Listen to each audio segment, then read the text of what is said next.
तर आज आपण बघतोय नेहमीपेक्षा वेगळा असा भाजीचा प्रकार. त्यासाठी सुरुवातीला एक वाटण बनवून घ्यायचं आणि हे वाटण करण्यासाठी कांदा, सुकं खोबरं, टोमॅटो, आलं लसूण आणि हिरवी कोथिंबीर छान भाजून घ्यायचं. भाजलेलं सर्व साहित्य पूर्णपणे थंड झालं की याचं वाटण करून ठेवायचं.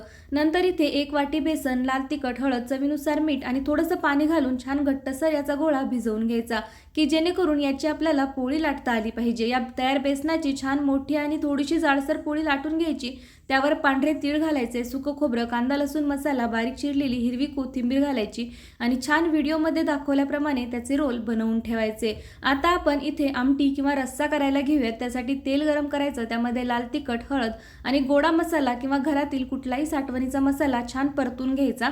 तयार वाटण घालायचं, तेल सुटेपर्यंत हे वाटण चांगलं परतून घ्यायचं. नंतर यामध्ये गरजेनुसार गरम पाणी घालायचं. या आमटीला किंवा रस्स्याला चांगली खळखळून उकळी काढायची. तयार बेसन रोल घालायचे. अशा पद्धतीने भाजी तयार आहे.